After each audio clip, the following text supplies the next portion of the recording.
নমস্কার। গল্প যখন ভাবাই চ্যানেলে সকল শ্রোতা বন্ধুকে আবারও স্বাগত। আজকে আমি পড়ে শোনাব শীর্ষেন্দু মুখোপাধ্যায়ের গল্প তৃতীয় পক্ষ। গল্প পাঠে আমি ইন্দু। গল্পটা ভালো লাগলে একটা লাইক এবং শেয়ার করার অনুরোধ থাকলো। আর নতুন বন্ধু হয়ে থাকলে চ্যানেলটা সাবস্ক্রাইব করে পাশে থাকবেন। তাহলে শুরু করি আজকের গল্প তৃতীয় পক্ষ।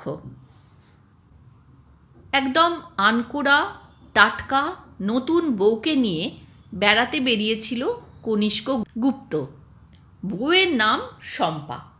শম্পার সঙ্গে বিয়ের আগে কখনো দেখা হয়নি গুপ্তর। প্রেম টেমের প্রশ্নই ওঠে না। এমনকি বিয়ের আগে শম্পাকে চোখেও দেখেনি। একটা ফটোগ্রাফ অবশ্য পাঠিয়েছিল ওরা, কিন্তু সেটাও স্পর্শ করেনি। বিয়ের আগে গুপ্তর একটা প্রেম কেঁচে যায়। সে বিয়ে করতে চেয়েছিল মলি নামে এক স্কুল শিক্ষিকাকে। মলি দেখতে শুনতে যাই হোক, স্বভাব যেমন ধারায় হয়ে থাক না কেন, গুপ্ত তাকে ভালোবাসত। মলিরও গুপ্তর প্রতি ভালোবাসার অভাব দেখা যায়নি কখনো। কিন্তু ঠিক মাস ছয়েক আগে এক বিকেলে ভিক্টোরিয়ার বাগানে বসে মলি গুপ্তকে একটা সদ্য চেনা চৌখস ছেলের বিবরণ দিয়েছিল। ছেলেটা নাকি দুর্দান্ত স্মার্ট, আইএএস দিয়েছে এবং নির্ভুল ইংরেজি গড়গড় করে বলতে পারে। গুপ্ত এর কোনোটাই পারে না। সে একটা কলেজের দর্শনের অধ্যাপক, কিন্তু অধ্যাপনায় তার একদম সুনাম নেই। বরং ছাত্ররা তার ক্লাস কামাই করে। একবার তার বিরুদ্ধে জয়েন্ট পিটিশনও দিয়েছিল অধ্যক্ষের কাছে। তাই মলির মুখে এক অচেনা ছেলের চৌখসের বিবরণ শুনে সে একটু নার্ভাস হয়ে যায়। প্রেমের ক্ষেত্রে কোনো রকম প্রতিদ্বন্দ্বিতা তার পছন্দ নয়, কারণ বরাবর গুপ্ত প্রতিদ্বন্দ্বিতায় হেরে গেছে। স্কুলের নিচু ক্লাসে পড়ার সময়ে একবার সে স্কুল স্পোর্টসের নাম দেয়। 100 মিটার দৌড়ে শুরুতে সে বেশ এগিয়ে গিয়েছিল, অন্তত সেকেন্ড প্রাইজটা পেতই। হঠাৎ নিজের এক আশু সাফল্য টের পেল সে। বুঝল সে সেকেন্ড হতে চলেছে। দৌড় শেষে ফিতেটাও খুব কাছে এগিয়ে এসেছে।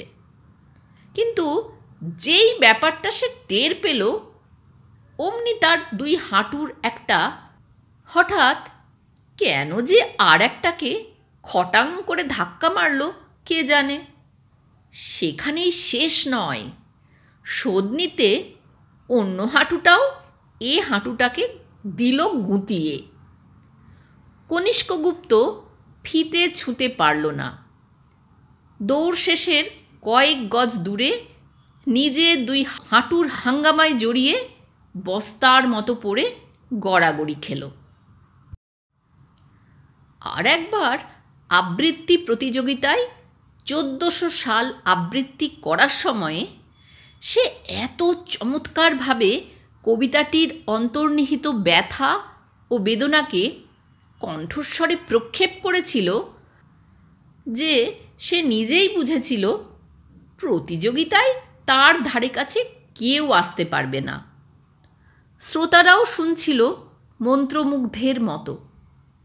কবিতার শেষ কয়েকটা লাইনে এসে কনিষ্ক যখন পরিষ্কার বুঝতে পারছে এক সেট রবীন্দ্র রচনাবলীর প্রথম পুরস্কারটি তার হাতের নাগালে, তখনই হঠাৎ কোথা থেকে এক ভুতুড়ে বিভ্রম এসে তার মাথার ভিতরে জল ঘোলা করে দেয়। শেষ দুটি লাইন একদম মনে পড়ল না। বার কয়েক তোতলালো সে। তারপর নমস্কার করে লজ্জায় রাঙা মুখ নিয়ে উৎসাহের আড়ালে চলে এলো। একটা সান্ত্বনা পুরস্কার পেয়েছিল সেবার। বড় হওয়ার পর একবার বন্ধুদের পাল্লায় পড়ে রেসের মাঠে গিয়েছিল কনিষ্ক। রেসের কিছুই তার জানা নেই, মহা আনাড়ি যাকে বলে। সে তাই ঠিক করল সবকটা রেসের 2 নম্বর ঘোড়ার ওপর একটা করে বাজি খেলবে। প্রথম 3টে রেসে খেললেও 2 নম্বর ঘোড়াই। 3টেতেই 2 নম্বর ঘোড়া হেরে গেল। তখন এক বন্ধু বলল, কি আনাড়ির মতো পয়সা নষ্ট করেছিস, দেখে শুনে বাছাই ঘোড়ার ওপর খেল। একটু দ্বিধায় পড়ে গেল কনিষ্ক। তখন প্রায় 15 টাকার মতো লস চলছে। এই দ্বিধায় তার কাল হলো। পরের 4টে রেসে সে বাছাই ফেভারিট ঘোড়াগুলোর ওপর বাজি ধরতে লাগলো। সব কটাতেই হার, কিন্তু শেষ 4টে রেসে প্রতিবার জিতল 2 নম্বর ঘোড়া। প্রতিদ্বন্দ্বিতা ও প্রতিযোগিতাকে তাই বড় ভয় পায় কনিষ্কগুপ্ত। মলির মুখে সেই অচেনা পুরুষটির প্রশংসা শুনে সে মনে মনে খুব অস্বস্তি বোধ করতে থাকে। এতকাল মলিকে নিয়ে তার কোনো ভাবনা ছিল না, খুব সহজ ছিল সম্পর্ক। ব্যাপারটা ভালো করে বোঝবার জন্য সে পরদিন নিজে থেকেই সেই ছেলেটির প্রসঙ্গ তুলে বলল, মলি, কাল তুমি সুব্রত নামে ছেলেটির কথা বলছিলে, তার কথা শুনতে আমার বেশ লাগছিল। কেমন দেখতে বলো তো? মেয়েরা গন্ধ পায়। মলি একবার সচকিত হয়ে কনিষ্কের দিকে তাকালো, আর মলির সেই সচকিত ভাবটুকু দেখে কনিষ্কও বেশ সচকিত হয়ে ওঠে। মানুষের দুর্বল গোপনীয় কোনো বিষয়ে স্পর্শ হলে মানুষ ওই রকম চমকে ওঠে। কিন্তু মলির সে ভাবটা বেশিক্ষণ রইল না। আসলে সুব্রতর চালচলনে সে এত বেশি মুগ্ধ হয়েছে যে সে কথা কাউকে না বলেই বা সে থাকে কি করে। মলি বলল, দেখতে ধরো 6 ফিট লম্বা, ছিপছিপে, রং একটু কালো হলেও মুখখানা ভীষণ চালাক, এত সুন্দর হাসে। কনিষ্ক নিজে 5 ফুট 5, রোগা ফ্যাকাশে এবং ভাবুক ধরনের চেহারা। সে আবার ভীষণ অন্যমনস্কও। প্রায় সময়েই এক কথার আর এক উত্তর দেয়। মনে মনে নিজের পাশে সুব্রতকে কল্পনা করে সে ঘুমিয়ে গেল। মলির সঙ্গে সেই থেকে সম্পর্কটা আর স্বাভাবিক রইল না। মাঝখানে এক অচেনা সুব্রত এসে পর্দা ফেলে দিল। পরের 1 মাস কনিষ্ক নানা জ্বলুনিতে জ্বলে গেল মনে মনে। তখন প্রায় সময়েই সুব্রতর সঙ্গে প্রোগ্রাম করে। তবে সে কথা বলতো, দেখো, হিংসা করো না যেন, কোনো পুরুষই তোমার চেয়ে শ্রেষ্ঠ নয় আমার কাছে। কিন্তু কনিষ্ক সে কথা মানে কি করে? সে যে অনবরত হীনমন্যতায় ভুগছে।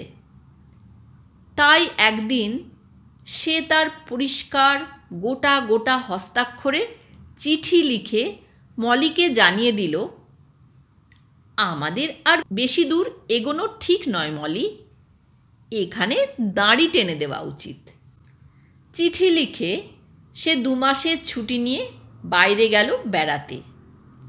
এতদিনে বাড়ির লোকেরা তার বিয়ে ঠিক করল। মাত্র 15 দিন আগে সে সম্পূর্ণ অদেখা, অচেনা, অজানা শম্পাকে বিয়ে করেছে। বলতে কি, শম্পার সঙ্গে তার প্রথম দেখা শুভ দৃষ্টির সময়। ভালো করে তাকায়নি কনিষ্ক। তার মনে তখন এক বিদ্রোহ ভাব। সমস্ত পৃথিবীর প্রতি বিতৃষ্ণা, বিরাগ, ভয়। গত 15 দিন সে যে শম্পার সঙ্গে খুব ভালো করে মিশেছে তা বলা যায় না। কথাবার্তা হয়েছে, পাশাপাশি এক বিছানায় শুয়েছে, প্রাণপণে ভালো ব্যবহার করার চেষ্টা করেছে মেয়েটির প্রতি। কিন্তু তা বলে তার মনে হতাশা ও সন্দেহের ভাবটি যায়নি। কেবলই মনে হয় পৃথিবীর সর্বত্র তার চেয়ে বহু গুণে যোগ্যতর লোকেরা ছড়িয়ে আছে। সে একটা হেরো লোক। নিজের সম্পর্কে এইসব জরুরি চিন্তা তাকে এত বেশি ব্যস্ত রেখেছিল যে তার আগ্রহ কমে যেতে থাকে। শম্পা দেখতে কেমন তাও সে বিচার করে দেখেনি। নিজের সম্পর্কে এসব জরুরি চিন্তা তাকে এত বেশি ব্যস্ত রেখেছিল যে তার কাম তিরোহিত হয়, আগ্রহ কমে যেতে থাকে। শম্পা দেখতে কেমন তাও সে বিচার করে দেখেনি। কনিষ্কর মা আজ সকালে তাকে ডেকে বললেন, খোকা, বৌমা কেন লুকিয়ে লুকিয়ে কাঁদে রে? তোর কি বউ পছন্দ হয়নি? কনিষ্ক মুশকিলে পড়ে বলে, তা নয়, আমি তো ভালো ব্যবহারই করি। শুধু ভালো ব্যবহারেই কি সব মিটে যায় বাবা? পুরনো কথা ভুলে এবার নতুন করে সব শুরু করে দাও। যাকে ঘরে এনেছ তার দিকটা একবার দেখো। বউ তো কৃতদাসী নয়, তার মনের দিকে নজর দিতে হবে। কি করব মা, আমার হইচই ভালো লাগে না। হইচই করতে হবে না, আজ বিকেলে বৌমাকে নিয়ে বেড়াতে যা। দিরাগমন সেরে আসবার পর দুজন মিলে তো কোথাও গেলি না দেখলাম। অনেক ভেবেচিন্তে প্রস্তাবটা গ্রহণ করল কনিষ্ক। আসলে মলি বা সুব্রতর কথা ভাবার কোনো মানেই হয় না। কেননা এই নতুন অবস্থায় সে আর পুরনো সম্পর্কের মধ্যে ফিরে যেতে পারে না। সিনেমা দেখার কথা ছিল, কিন্তু টিকিট পাওয়া যায়নি। তাই নিছক ঘুরে বেড়ানোর জন্যই দুজনে বেরিয়েছে। কথা আছে আজ রাতে বড় কোনো রেস্টুরেন্টে দুজনে রাতের খাওয়া সেরে একেবারে বাড়ি ফিরবে। কনিষ্ক ট্যাক্সি নিয়েছিল। টালিগঞ্জ ছাড়িয়ে খানিক দূর আসতেই শম্পা বলল, শোনো, ট্যাক্সিটা এবার ছেড়ে দাও। কেন? ট্যাক্সি করে আমাদের মতো লোক বেড়াতে যায় না। মধ্যবিত্তরা প্রয়োজনে ট্যাক্সি নেয়, বেড়ানোর জন্য ট্যাক্সি ভালো নয়। তবে কিসে যাবে? ট্রামে বাসে যা ভিড়, হোক, তবু ভিড় ভালো, কত মানুষ দেখা যায়। কনিষ্ক নড়ে চড়ে বলে, তুমি কি ভিড় পছন্দ করো? আমি করি না। ভিড় নয়, তবে মানুষ পছন্দ করি। ট্যাক্সির ভিতরে নিঝুম হয়ে বসে থাকাটা ভারী একঘেয়ে, কিছু দেখা যায় না, শোনা যায় না। কনিষ্ক রাসবিহারীর মোড়ে ট্যাক্সি ছেড়ে দিল। হাঁটতে হাঁটতে শম্পা বলল, তোমাকে কিছু জিজ্ঞেস করতে শাশুড়ি মা আমাকে বারণ করেছেন, কিন্তু আমার একটা কথা খুব জানতে ইচ্ছে করে। কি? তুমি এত অহংকারী কেন? আমি অহংকারী নয়। কনিষ্ক অবাক হয়ে বলে, মোটেও নয় শম্পা, বরং আমি উল্টোটাই সব সময়ে ভাবি। আমার মনে হয় আমি বড় অপদার্থ পুরুষ। সে কি? কেন? আমি তো তেমন স্মার্ট নই, লম্বা চওড়া নই। আমার ভিতরে হাজার রকমের ডেফিসিয়েন্সি। শম্পা খুব খিলখিলিয়ে হাসে, বলে, তাই নাকি? তাহলে তো তোমাকে বিয়ে করাটা মস্ত ভুল হলো। ভুলই তো। শোনো, ভাবতে গেলে আমারও হাজারটা ডেফিসিয়েন্সি। নিজের দোষ কোলে করে বসে থাকলে তো জীবনটাই তেতো হয়ে গেল। শীতকালের বেলা, ক্রিসমাসের ছুটি চলছে। হাজারটা লোক বেরিয়ে পড়েছে রাস্তায়। অপরাহ্নের কোমল কোবষ্ণ রোদে আর ছায়ায় অপরূপ হয়ে আছে পথঘাট। এই আলোয় আজ কনিষ্ক শম্পার মুখশ্রী খুব অকপট চোখে দেখল। তুলনা করে নম্বর দিলে মলি আর শম্পা প্রায় সমান সমান নম্বর পাবে। শম্পার তুলনায় মলি কিছু লম্বা ছিল, কিন্তু সেই রকম আবার মলির চেয়ে শম্পা ফর্সা। মলির শরীরে কিছু বাড়তি মেদ ছিল বটে, পেটে ভাঁজ পড়ত। শম্পার সেসব নেই। মলির মুখখানা ছিল গোল ধরনের, শম্পার মুখ লম্বাটে। লাবণ্য শম্পারই বেশি, কারণ সে বয়সে মলির চেয়ে কম করে 5 বছরের ছোট। বিয়ে পরীক্ষা দিয়েই তার বিয়ে হয়েছে। কনিষ্কর কথাটা ভালো লাগলো। নিজের দোষ কোলে করে বসে থাকাটা কাজের কথা নয়। সে বলে, আমাকে তোমার কেমন লাগে? আগে বলো, আমাকে তোমার কেমন?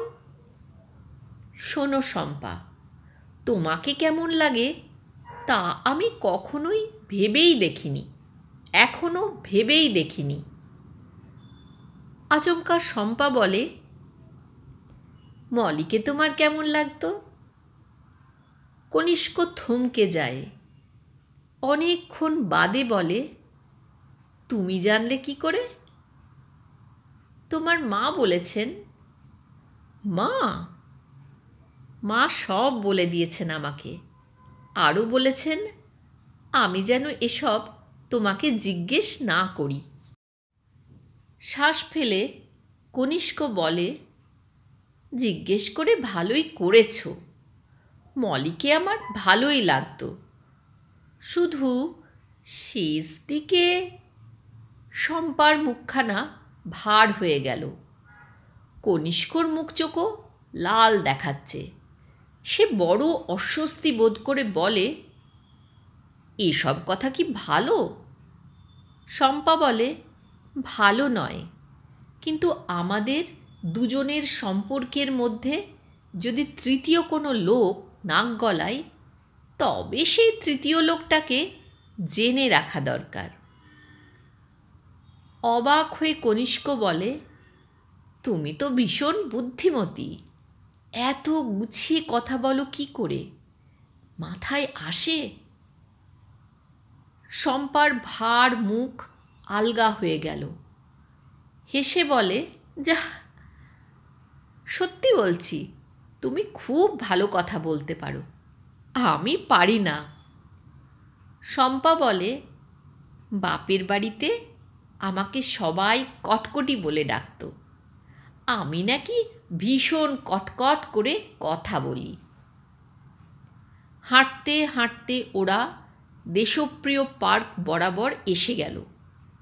গলার স্কার্ফটা ভালো করে জড়িয়ে শম্পা বলে, একটু চা খেতে পারলে বেশ হতো, আজ যা শীত। কাছেই একটা রেস্টুরেন্ট, কিন্তু আজ ছুটির দিন, সেখানে বেশ ভিড়, বসার জায়গা নেই। কনিষ্ক বলে, আর একটু হাঁটি চলো, পোস্ট অফিস ছাড়িয়ে একটু এগোলে বোধ হয় গাছতলায় একটা দেশওয়ালি চায়ের দোকান পাওয়া যাবে। তাই হলো। গাছতলার দোকানদার দুভাঁড় চা বড় যত্নে এগিয়ে দেয়। শম্পা আর কনিষ্ক দাঁড়িয়ে দাঁড়িয়ে ভাঁড়ে চুমুক দেয়। কনিষ্ক বলে, কেমন? বেশ গো। কনিষ্ক খুশি হয়ে পয়সা মিটিয়ে দেয়। বলে, খিদে পেয়েছে নাকি? কিছু খাবে? কে খাওয়াবে? আমার তো পোড়া কপাল, কেউ পছন্দ করে না। কনিষ্ক হেসে বলে, কটকটি, এবার কিন্তু কথা ফেল করলে। কেন? যে চা খাওয়ালো সেই খাবার খাওয়াতে পারে, আর কে খাওয়াবে? মলির সঙ্গে তোমার ঝগড়া হলো কেন? হঠাৎ শম্পা প্রশ্ন করে। ঝগড়া? না, ঝগড়া হয়নি তো। ও একটা ছেলের খুব প্রশংসা করত, সেটা আমার সহ্য হতো না। ও মা, তাই নাকি? এসব তো মা আমাকে বলেনি। মা জানবে কি করে? কনিষ্ক গুপ্ত বলে, মা শুধু জানত মলির সঙ্গে আমার ভাব। এখন তুমি মলির কথা খুব ভাবো না? ভাবো, আমার মতো একটা মেয়ের সঙ্গে কেমন হট করে বিয়ে হয়ে গেল, সারাটা জীবন কেমন ব্যর্থতায় কাটবে। কনিষ্ক খুব হতাশার ভাব করে বলে, কতগুলো ভাবনা আছে যা তাড়ানো যায় না। বিরহ ভোলা যায়, কিন্তু অপমান কি সহজে ভোলে মানুষ? কিংবা ঈর্ষা, হীনমন্যতা? শম্পা মুখখানা করুণ করে বলে, আমাকে একটা কথা বলতে দেবে? ধরো আজ তোমার কাছে আমার খুব একটা দাম নেই, তুমি ভালোবাসতে পারছো না আমাকে, অথচ আমি তোমার কাছে কত সহজলভ্য। কিন্তু দেখো, সুজন নামে একটা ছেলে আছে, তার কাছে শম্পাই হলো আকাশ পাতাল জোড়া চিন্তা। শম্পার জন্য কি জানি সে হয়তো আত্মহত্যার কথা ভাবে। পৃথিবীতে শম্পা ছাড়া বেঁচে থাকা কত কষ্টের সে জানে একমাত্র সুজন। তুমি তো কখনো জানবে না, বুঝবে না। পৃথিবীটা ঠিক এরকম নিষ্ঠুর। চোয়াল কঠিন করে কনিষ্ক বলে, সুজনকে? সে একটা ছেলে, আমাকে ভালোবাসত, কোনোদিন তাকে পাত্তা দিইনি, কিন্তু আজ অনাদরের মাঝখানে থেকে তার কথা খুব মনে হয়। কনিষ্ক স্তম্ভিত হয়ে চেয়ে থাকে। সেই রাতে শম্পা আর কনিষ্কর ভালোবাসার মাঝখানে অনেকবার মলি এসে হানা দিল। এলো সুজনও। দুজনে এসে এক অদৃশ্য প্রজাপতির দুটি ডানার মতো কাঁপতে লাগলো। তাতে বড় সুন্দর হলো কনিষ্ক ও শম্পার ভালোবাসার নিরালা ঘরটি। এতক্ষণ শুনছিলেন আজকের গল্প তৃতীয় পক্ষ।